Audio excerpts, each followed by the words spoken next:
देखिए, चुनावी माहौल है और इस चुनावी माहौल में हम बात करेंगे आदि आबादी के बारे में। ना मतलब सुपर स्पीड में एक्शन होता है यूपी का, तो मैं आपको 100% बोल सकती हूँ। क्या मिल रहा है, वो तो खुश तो है ही हम, तो महिला सब जगह में सुरक्षित है। नहीं, कोई ऐसा नहीं है जिसमें हमारी इस तरह से जैसे आज ये मीटिंग करके जो प्रॉब्लम सुन रहे हैं वैसे आज तक कोई नहीं। तो हम कैसे बताएं, क्योंकि हम मेन चीज़ है जेंट्स तो बाहर बैठ कर कर ले, हम लेडीज़ की जो प्रॉब्लम है वो लेडीज़ का किससे बोलेंगे। अच्छे दिन आएंगे, अब अच्छे दिन कब आएंगे? सिक्योरिटी का थोड़ा सा मेरे को इश्यूज अभी भी है यहाँ पे एग्जैक्टली। मेन मुद्दा हमारा संस्कृत है, हमारी धरोहर जो है क्या है, हमारे जो राम नारायण भागवत, हमें जो मुसलमानों के फालतू के जो पढ़ाए जा रहे हैं और जो हमारी हिस्ट्री रॉन्ग है, राइट है ही नहीं। देखिए, न्यूज़ वन इंडिया, मैं हूं आपके साथ नैना शर्मा। देखिए, चुनावी माहौल है और इस चुनावी माहौल में हम बात करेंगे आदि आबादी के बारे में। आदि आबादी यानी कि महिला, जिसको हम कह सकते हैं किंग मेकर। तो यहाँ पे बहुत सारी जो महिलाएं मेरे साथ मौजूद हैं। हम नोएडा में अभी आ चुके हैं और नोएडा की एक सोसाइटी में मैं यहाँ पर आई हूँ। यहाँ पे बहुत सारी महिलाएं हैं, उनसे बातचीत करेंगे, उनसे जानेंगे कि 2024 में सरकार को लेकर उनके क्या मुद्दे हैं। जब ये मतदान करने जाएंगी तो क्या मुद्दे लेकर मतदान करेंगी, क्या क्या इनके मुद्दे हैं, क्या क्या सरकार से चाहती हैं और क्या क्या इनकी शिकायतें हैं। तो आदि आबादी से आज हम बात करेंगे। बहुत सारी महिलाएं यहाँ पे मौजूद है, सबसे मैं बात करना चाहूंगी।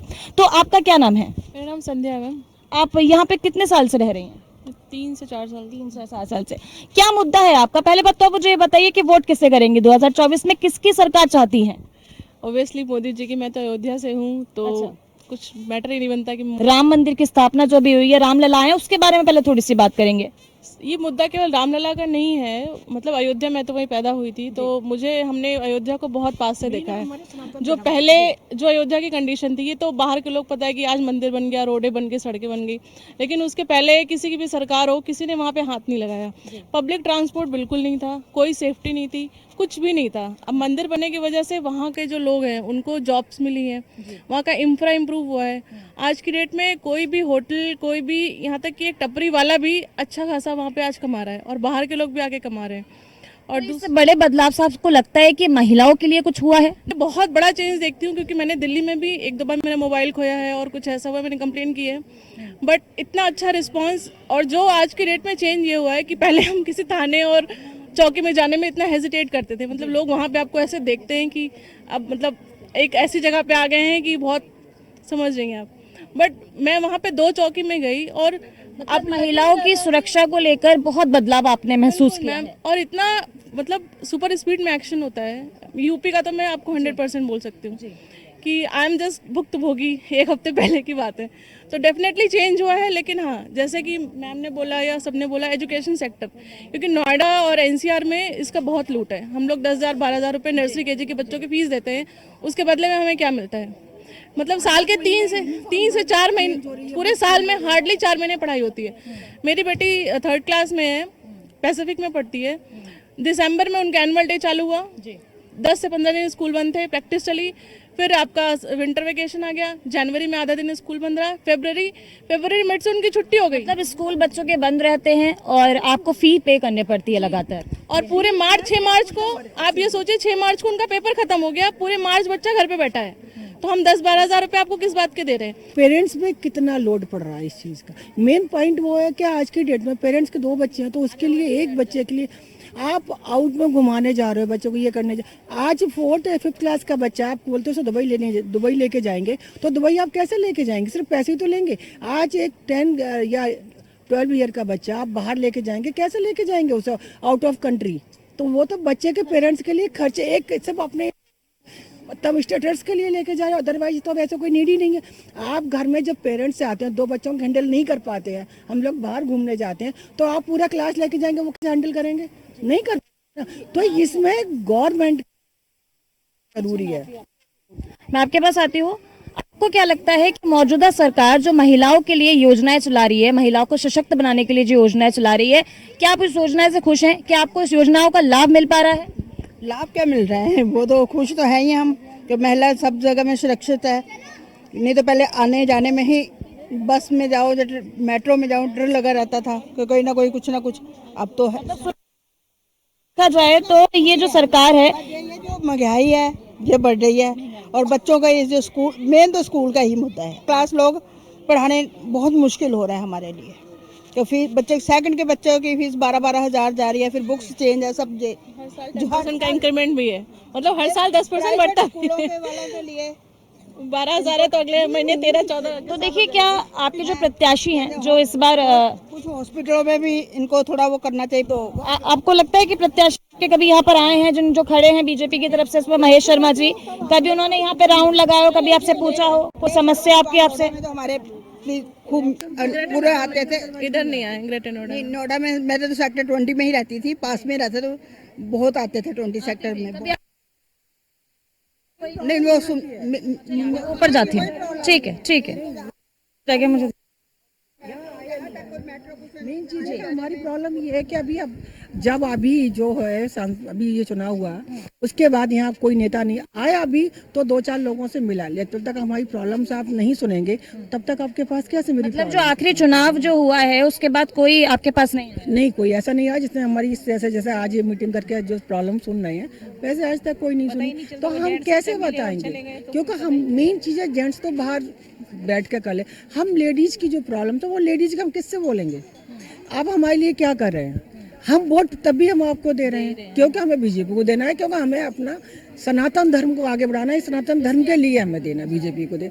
लेकिन जो फैसिलिटी, जो सेफ्टी, जो हम लोगों को चाहिए, वो हमारे पास कहाँ अवेलेबल है? कहीं से भी अवेलेबल नहीं हो रही है या नहीं है? तो वो चीज़ आप आए, तो जैसे आज आपने ग्रुप मीटिंग की है, तो आपको कम से कम एटलीस्ट 6 मंथ पे, मंथली पॉसिबल भी नहीं है और ना हम रिक्वायरमेंट्स करते हैं, 6 मंथ पे आप प्रॉब्लम्स हम लोगों की आके सुनो और उस चीज़ को आप कोशिश करो कि भाई हम लोग के साथ क्या प्रॉब्लम्स हो रही हैं। तो वो चीज़ है, जैसे अब यहाँ अब रोड बन गई चलो, लेकिन ये जैसे कन्वेंस के लिए हम लोगों को कन्वेंस कोई है ही नहीं यहाँ पे। सेकंड ये है कि हम सनातन बस हाथ उठा के गाते हैं, वो नहीं।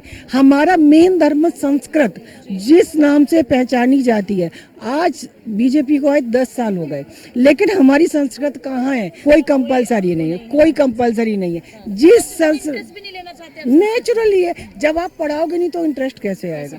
जिस लैंग्वेज से सारी लैंग्वेज निकली है, आज वर्ल्ड भी यही नहीं जान पाया संस्कृत में और क्या भरा हुआ, समझ भी नहीं पाया। और वही लैंग्वेज हमारी गाँव में तो फ्रेंच सिखा रहे हो, कोरियन सिखा रहे हो, क्यों भाई? 1 साल में क्या सिखा लोगे? हमारा बच्चा इंडिया में रह रहा है तो इंडिया हमारी उस वो लैंग्वेज सिखाओ ना। लेकिन योगी जी कहते हैं कि शिक्षा व्यवस्था में बहुत बड़े बड़े बदलाव किए गए हैं, बच्चों के कोर्सेज में बहुत बड़े बदलाव किए गए हैं, शिक्षा पहले की तरह अब नहीं रही है। नहीं, वो नेचुरली नो डाउट, लेकिन मेन पॉइंट उन्होंने जो किया वो बहुत कुछ चेंज भी किया है, लेकिन मेन मुद्दा हमारा संस्कृत है। हमारी धरोहर जो है क्या है? हमारे जो रामायण है, भागवत, हमें जो मुसलमानों के फालतू के जो पढ़ाए जा रहे हैं, और जो हमारी हिस्ट्री रॉन्ग है, राइट है ही नहीं, वो हमें क्यों पढ़ाई जा रही? वो चेंज करो। और योगी जी नहीं, हम तो कहते हैं जहाँ जहाँ आपकी गवर्नमेंट है वहाँ आप चेंज करो। यदि आप अभी नहीं कर पाए तो कब कर पाओगे भाई? जब आपकी गवर्नमेंट है तब नहीं कर पाई तो कब कर पाओगे? तो ये हमें चेंज लाना, क्योंकि अकेला हम सनातन मंदिर बनवाए, बहुत अच्छी बात है मंदिर, लेकिन हमारी लैंग्वेज भी तो सनातन धर्म की होनी चाहिए ना। संस्कृत हमारी धर्म मतलब होनी चाहिए। हमारा बच्चों को हम संस्कृत में पढ़ाए, नहीं भाई ये तुम पढ़ो, इससे हमारा धर्म आगे बढ़ेगा, या हमारा रामायण का ही पेज पढ़ो धर्म। तो हमें वो चीज़ बच्चों के, हमारे बच्चे हैं अभी है, बड़े बच्चे हैं, आप उनसे कहते पूजा कर दो, उनका सर दुखने लगता है पूजा के नाम से, नहीं करना, क्योंकि हमने पढ़ाया ही नहीं है।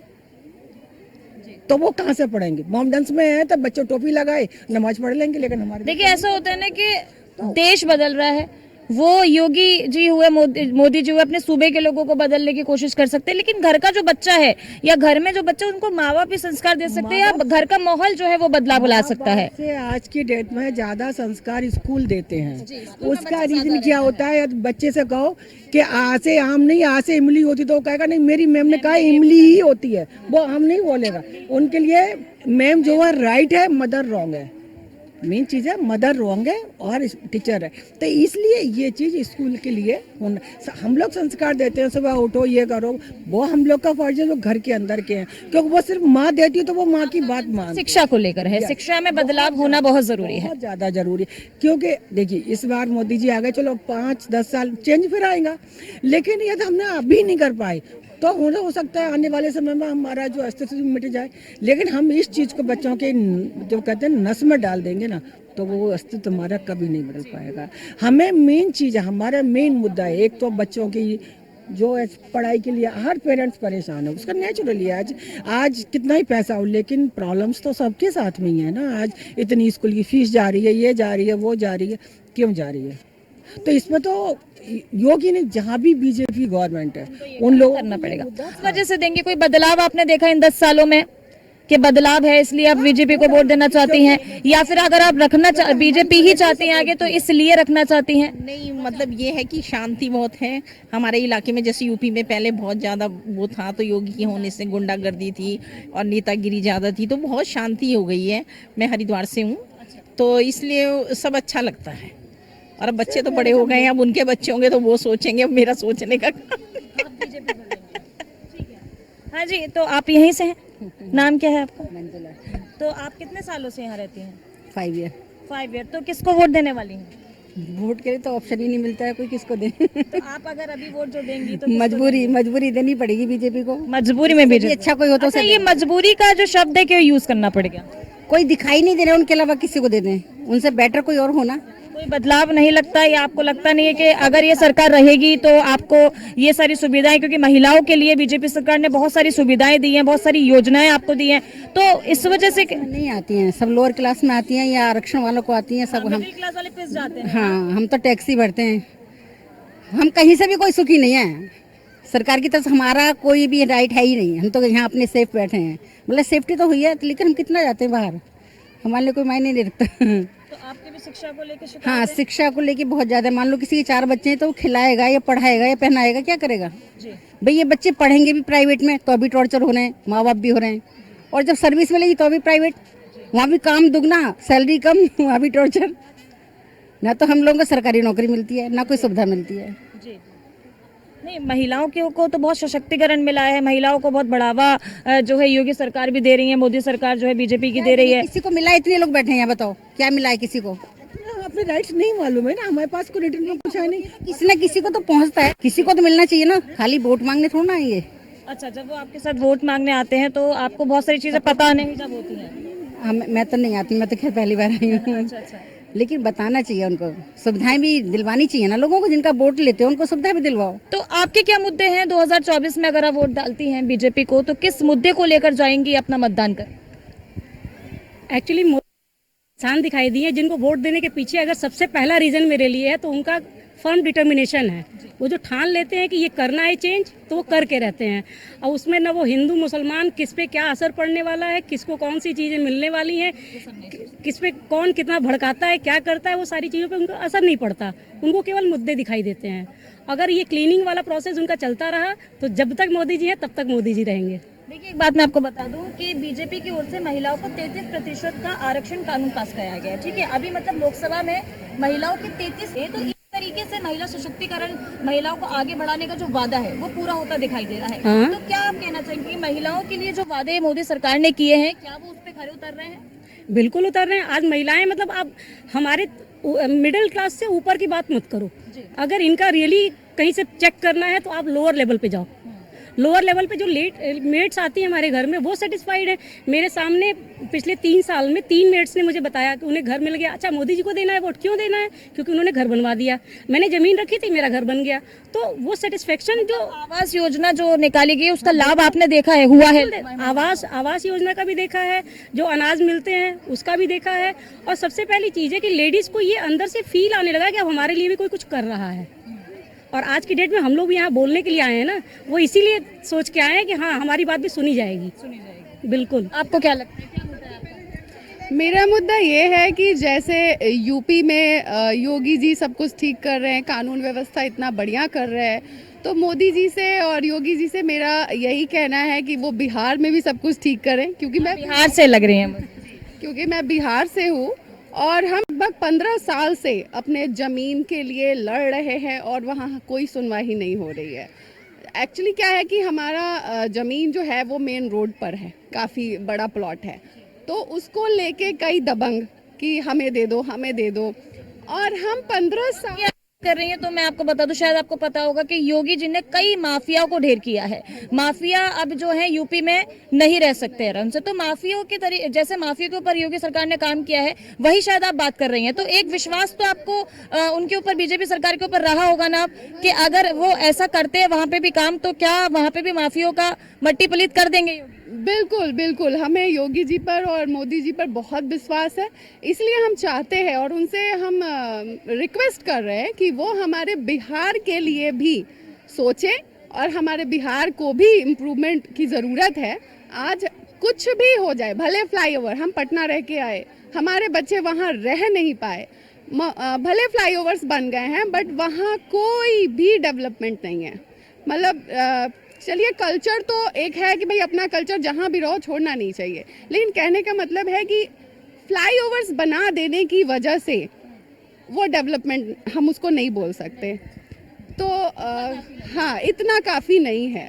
तो इसलिए वहाँ पे सबसे ज़्यादा ज़रूरी है कानून व्यवस्था सही करना। वहाँ शिक्षा में कितनी धांधली होती है, बच्चे जो टॉपर बच्चे हैं उनको देखो तो उनको चीट करवाई जा रही है और वो टॉप कर जा रहे हैं। तो ये सारी चीज़ें बिहार में नहीं होनी चाहिए। वहाँ शिक्षा का मुद्दा है, वहाँ कानून व्यवस्था है, ये सारी चीज़ें, मतलब मेरा पर्सनली ये मानना है कि बिहार को भी अब सुधरने की ज़रूरत है, जैसे कि योगी जी ने यूपी को सुधारा है। क्या कहना चाहिए? मैं जो आपको अभी अपनी बता रही थी, मेरा कंसर्न जो है वो वाटर रिसोर्सेज को सेव करने का है। Water level day by day down जा रहा है। जिस सिटी में आप बेंगलोर वगैरह का तो सभी को पता है कि वहाँ तो पानी के मतलब इतनी किल्लत हो रखी है कि लोगों को सर्वाइव करना भी मुश्किल पड़ रहा है। तो वो चीज़ें हमारी सोसाइटीज़ में डे बाय डे, नई सोसाइटी बन रही है, नए नए फ्लैट्स आ रहे हैं, लेकिन हर फ्लैट में जितना ये आरओ प्यूरीफायर की वजह से जो वाटर वेस्टेज होता है ना, हर फ्लैट में अगर 2400 फ्लैट्स हैं हमारे यहाँ, 2400 फ्लैट्स में 2400 प्यूरीफायर लगे हैं और हर प्यूरीफायर से अलग पानी में तो ड्रेनेज में पानी वेस्ट होता है वाटर। अब उसके लिए अगर एक कॉमन कोई ऐसी व्यवस्था कर दी जाए, जो अभी जो पुरानी सोसाइटीज़ हैं अगर उनमें पॉसिबल ना भी हो, तो जो नई सोसाइटीज़ बन रही हैं उनके लिए ये रूल बना देना चाहिए कि अगर आप सोसाइटी बना रहे हैं तो सोसाइटी के साथ आपको वाटर रिसोर्सेज के लिए भी काम करना है। केवल ये साइड में नालियाँ बनवाने से काम नहीं चलेगा। वो वाटर प्यूरीफायर से जो पानी वेस्ट होता है वो देख के हमें प्रॉब्लम होती है, हम उसका कुछ नहीं कर सकते क्योंकि वो समझ में नहीं आता उसे कहाँ डालना है। बकेट में अगर डाल के उसको हम कूलर में डाल दें, गार्डन में डाल दें तो कितना डालें, लेकिन अगर वो कॉमन कोई व्यवस्था हो जाए तो उससे एक सोसाइटी से कितना पानी बच सकता है और वो कहीं ना कहीं हम ही लोग के काम आने वाला है। तो अगर इस पे कोई काम हो पाए तो बहुत ही बढ़िया मुद्दा था आपका। थोड़ा सा मैं वहां जाऊंगी जी, मैं आपके पास ही आ रही हूँ। आप उठ के आए थे, आपसे जरा मैं बात करूँ। आइए जरा, आइए बैठिए। क्या मुद्दा है आपका? मैं एक यहाँ पे एक योजना के बारे में थोड़ा सा बात करना चाहूंगी कि बेटी पढ़ाओ बेटी बचाओ। तो बेटी पढ़ाओ बेटी बचाओ कितना कारगर साबित हुआ है? बहुत ज़्यादा, बहुत ज़्यादा, क्योंकि पहले तो बेटी पर इतना ध्यान देते नहीं थे लोग। हाँ, यहाँ तक कि बच्चे हुआ अवॉर्ड करा दिया, ये कर दिया कि बेटी नहीं चाहिए। अब बेटी, और यहाँ दहेज का कितना सिस्टम है।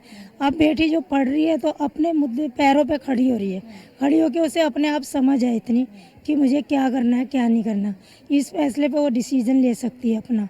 मोदी जी ने बहुत अच्छा किया कि बेटी पढ़ाओ बेटी बचाओ, है ना, क्योंकि पहले तो बेटी को इतना महत्व देते नहीं थे लोग, अब ज़्यादा देने लगे हैं। इससे तो हमारी जो बेटी हैं वो ज़्यादा आगे, लड़कों से ज़्यादा आगे तरक्की कर रही हैं बहुत। आपको लगता है महिला को सशक्त बनाने के लिए सरकार का एक अहम रोल है? हाँ जी, अहम रोल तो अभी भी है और जब से हम पढ़ रहे हैं तब से रोल तो सरकार ने अच्छा निभाया है। बट ये मैं कहना चाहती हूँ, जैसे मैं केंद्रीय विद्यालय से पढ़ी हुई हूँ, तो केंद्रीय विद्यालय में जो भी सारी चीज़ें अवेलेबल कराई जाती हैं बच्चों को, बहुत ही कम फी लिया जाता है। तो क्या ऐसा हो सकता है कि हमारी मोदी सरकार जो है यहाँ नियरेस्ट थोड़ा केंद्रीय विद्यालय बनाने का काम करें और उसमें टीचर्स अवेलेबल हो? क्योंकि केंद्रीय विद्यालय जो है, मैं वहाँ से पढ़ी हूँ, वहाँ हमें स्पोर्ट्स में रीजनल लेवल तक ले जाया जाता था, फ्री ऑफ कॉस्ट, रहना खाना सब कुछ। तो बच्चे स्पोर्ट्स में भी आगे जा पाते थे, पढ़ाई भी अच्छे से कर पाते थे। और मैं मुगल सराय केंद्रीय विद्यालय से पढ़ी हूँ, वहाँ के बच्चे IIT में हैं, आज इसरो में हैं, मतलब अच्छे अच्छे रिसर्च सेंटर में हैं। तो कहने का मतलब है कि जब केंद्रीय विद्यालय इतना कुछ दे सकता है बच्चों को, वो भी निःशुल्क, तो मैं ये गवर्नमेंट से और हाँ, लड़कियों के मामले में जहाँ की मैं गर्ल्स थी, वहाँ मेरा जब फीस स्टार्ट हुआ था तो मेरा 45 रुपीज़ फी लगता था और बॉयज़ का 150। ठीक है, तो यहाँ भी आप देख सकती हैं कि हाँ, महिलाओं को बढ़ावा देने के लिए वो बाद में 150 मेरा हुआ और बॉयज़ का हाँ आपसे ज़्यादा, मतलब 3 महीने का, ये भी मैं 3 महीने का बता रही हूँ। तो क्या इस तरीके की चीज़ें गवर्नमेंट जो है वो यहाँ हमारे आसपास के लोकेलिटी में करे, ताकि हम ये जो प्राइवेट स्कूल्स में बच्चों को भेज रहे हैं उनसे हम बच सकते हैं। तो और महिलाएं हैं उधर मेरे साथ, हाँ बताइए बताइए। एक्चुअली मेरी बेटी, मतलब हम सभी के बच्चे प्राइवेट में पढ़ते हैं, तो प्राइवेट स्कूल में मेरी बेटी पिछले 6 साल से पढ़ रही है और 6 सालों में जब मेरा एक वर्स्ट एक्सपीरियंस रहा है, हम ये कहते हैं कि सारी चीज़ें हम घर से शुरू करते हैं, संस्कार, कल्चर, हर चीज़ हम घर से शुरू करते हैं, लेकिन स्कूल के लेवल पे केवल 2 चीज़ें हैं जिनको अगर थोड़ा सा गवर्नमेंट देख सकती है तो वो हम लोग के लिए बेस्ट हो जाएगा। पहली चीज़ तो ये है कि जो स्कूल के अंदर वो केवल ऑडिट करके दिखा देते हैं, मेरे इतने यहाँ टीचर हैं, मेरे यहाँ ये सब्जेक्ट पढ़ाए जाते हैं, इन सब्जेक्ट, ये स्पोर्ट वाले जो गेम के हमारे टीचर्स हैं, लेकिन एक्चुअली वहाँ क्या चल रहा है इसकी मॉनिटरिंग कोई नहीं करता। दूसरी प्रॉब्लम तब आती है जब होली है, दिवाली है, तो जनरली हम लोग क्या है, शेड्यूल वगैरह भी रखते हैं एग्जामिनेशन का, तो उसको कोई चेंज नहीं कर सकता। चलिए ठीक है, हर चीज़ को हम लोग देख के नहीं फॉलो कर सकते हैं, कुछ ना कुछ तो किसी ना किसी का फंसेगा ही। लेकिन मैंने ये मेंशन किया हुआ है कि जब भी ये होली, दिवाली, इस तरह के फेस्टिवल्स आते हैं, अगर आप कहीं भी क्रिश्चियन स्कूल में या कहीं भी आप परसेंटेज चेक करेंगे, 90% से ज़्यादा बच्चे हिंदू के हैं। उसके बावजूद हिंदू फेस्टिवल्स को प्रायोरिटी पे नहीं रखा जाता है। वहाँ पे क्या है, अगर 2 बार तो मैंने छुट्टियाँ के चक्कर में रिजर्वेशन कैंसिल कराए, क्यों? क्योंकि होली पे छुट्टी नहीं मिली। फिर मैंने इनकी क्लास टीचर से भी बात की, मैंने उनको अपना क्रिसमस पे छुट्टियाँ मिल जाती हैं आपको? नहीं, क्रिसमस पे आराम से आपको 1 वीक की छुट्टी मिलती है। मैं उसके खिलाफ नहीं हूँ, मुझे उससे कोई प्रॉब्लम नहीं है। मुझे प्रॉब्लम बस इसकी है कि अगर आप अपना ध्यान रखते हो तो आपको मेरे फेस्टिवल्स का भी ध्यान रखना चाहिए। उसके आसपास एटलीस्ट आप एग्ज़ाम न डालो, आप बच्चों को फंसाओ नहीं। हम ये नहीं कहते कि आप सेलिब्रेशन बहुत ज़्यादा करवाओ वहाँ पे, ठीक है, तभी पूर्ण ध्यान रखा जाए। हाँ बिल्कुल ध्यान ठीक है। देखिए, नारा जो है अब की बार 400 पार का है, ठीक है, मोदी सरकार का। तो बदलाव की अगर बात करें, आपके मुद्दे क्या हैं? क्या बदलाव, अगर आप दोबारा से सरकार आती है तो क्या बदलाव चाहते हैं? वहीं नारी सशक्तिकरण की बात की जा रही है, महिलाओं के बीच में बैठी हूँ, तो महिलाओं को इस सरकार में कई जगह सशक्त किया जा रहा है, चाहे मनोरंजन का आप देख लीजिए, चाहे आप राजनीति में देख लीजिए, चाहे स्वास्थ्य में देख लीजिए, कई जगह महिलाओं को आगे बढ़ाया जा रहा है। क्या आपको लगता है कि इस सरकार में महिलाओं की सेफ्टी, शिक्षा को लेकर सरकार लगातार काम कर रही है? काम तो कर रही है, लेकिन मतलब उतना 100% नहीं दे रहे हैं। जो उन्होंने 14 को जब किए थे ना, पहले बार जब हुए थे प्रधानमंत्री, उस टाइम में जो काम किया था, जो बोले थे वो किया था। लेकिन इस बार ने हमने देखा कि 50% भी नहीं किया। हाँ, काम हो गया। उन्होंने खाली बोलता है कि करूँगा, वो कभी किए नहीं है। करूँगा, आएंगे, करूँगा, आएंगे, अच्छे दिन आएंगे। अब अच्छे दिन कब आएंगे? महिलाओं का तो घर चलाना होता है, घर में महंगाई जो होता है, जो डेली का सामान होता है ना, जो उसका तो दाम दिन का दिन वो जीएसटी बढ़ते जा रहा है। अंतर्राष्ट्रीय दिवस पर 100 रुपए की छूट जो है करी थी अभी गैस। अभी ये आ रहा है, इलेक्शन आ रहा है, तो गैस का दाम 150 रुपया कमा दिया। अभी इलेक्शन जाने के खाली बाद है, अब अप्रैल जाने दीजिए, जून में और 200 रुपया बढ़ा देंगे। आपको क्या लगता है, क्या मुद्दा है? मुझे जो लगता है कि सिक्योरिटी का थोड़ा सा मेरे को इश्यूज अभी भी है यहाँ पे UP. Exactly, because been like I work for an MNC, I won't take the name, but again वहाँ पे हमारी इतनी नाइट शिफ्ट्स होती है। मतलब यहाँ पे लड़के लड़कियाँ, I know people are saying that you know girls boys they are equal. I understand equal may be in other field, but again there is कुछ तो डिफरेंस है ना मेल फीमेल में।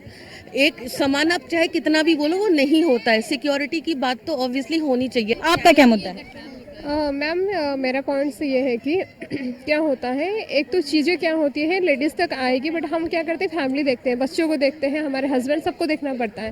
तो फर्स्ट पॉइंट ये होता है, एक तो महंगाई इतने बढ़ती रहती है, वो कम नहीं होती है, क्योंकि एक चीज़ एक बार बढ़ गया तो नेक्स्ट टाइम वो बढ़ता है। ये नहीं कि उसको वो डिक्रीज नहीं हो पाता है। तो वो चीज़ पे कंट्रोल करें, क्योंकि वो क्या होता है, हमें नहीं पता चलता। हम कुछ शॉपिंग कर रहे हैं, कुछ होता है, हम ऑनलाइन तो कर लेते हैं, हमें नहीं पता चलता है कितना। बट कंट्रोल कौन करते हैं? जो घर के जो हस्बैंड होते हैं, जो मेल्स पर्सन होते हैं, उनको कंट्रोल करना पड़ता है। तो प्रेशर तो इनडायरेक्टली ऊपर होता है, डायरेक्टली इनडायरेक्टली प्रेशर वो करते हैं। और बाकी रहा क्या प्रॉब्लम होती है, हमारी जो सेफ्टी की चीज़ है, मैं आज मतलब जैसे एज ए रेसिडेंट जब से यहाँ पे हम आए हैं वैसे कुछ प्रॉब्लम नहीं हुई है, पर्सनली बोल रही हूँ।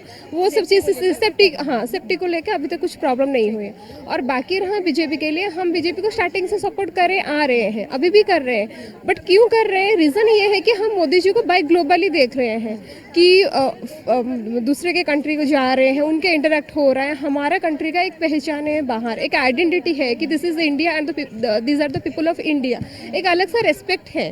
बट क्या होता है, ये हो गया ग्लोबली मोदी जी के साथ, हाँ नहीं ये बीजेपी है, हमें इनको वोट देना है। बाय पर्सनल हम क्या होते हैं, मिडिल क्लास से बिलोंग करते हैं, बट हमें कुछ भी फैसिलिटी नहीं मिल पाती है। एक चीज़ है, जो भी आप योजना बोल रहे हैं, जो भी फैसिलिटी कुछ मिल नहीं रही है। एक तो हमें लगता है कि क्या है, मे बी हमें ये मिलेगा नहीं क्योंकि हम उसमें नहीं आ रहे हैं, क्राइटेरिया हम वो सब हम फुलफिल करेंगे नहीं, सो नहीं आ पाएंगे वो चीज़ें। तो यहाँ की जो महिलाएं, उनसे मेरी जो बातचीत हुई, उनसे बातचीत करके ये लगता है कि महिलाओं को कुछ छोटी छोटी जो है प्रॉब्लम है, जैसे कनेक्टिविटी की प्रॉब्लम हो गई, कन्वेंस उनको यहाँ से नहीं मिलता है। कुछ महिलाओं का ये भी कंसर्न है कि जो उनके बच्चों की पढ़ाई है वो इतनी ज्यादा महंगी है कि वो उसे अफोर्ड नहीं कर पा रही है। मतलब जो शिक्षा व्यवस्था है उसको लेके भी मोदी सरकार से महिलाओं की शिकायतें हैं। कुछ महिलाओं की शिकायतें सुरक्षा को लेकर भी हैं, सिक्योरिटी को लेकर भी हैं। वहीं महिलाओं का ये भी कहना है कि ये जो है एक मिडिल क्लास तबका है, तो जो कुछ यही सारे मुद्दे हैं जो ये महिलाएं जाएंगी जब वोट डालने, जब मतदान डालने जाएंगी, तो यही मुद्दे लेकर मतदान डालने जाएंगी। और अपने इन मुद्दों को लेकर आज महिलाओं ने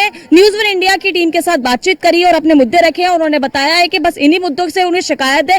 बाकी बहुत सारी महिलाएं चाहती हैं कि योगी जो मोदी सरकार है वो वापसी आए और वोट भी डालेंगी, क्योंकि यहाँ पे बहुत सारी महिलाएं ऐसी हैं जो बीजेपी को ही वोट करने वाली है। लेकिन जो छोटी छोटी शिकायत उन्होंने हमारे साथ आज साझा की हैं, तो यही शिकायतें हैं जो यहाँ की महिलाओं को हैं। नोएडा की महिलाओं से मैंने बातचीत करी है। कैमरा पर्सन विनीत के साथ मैं नैना शर्मा।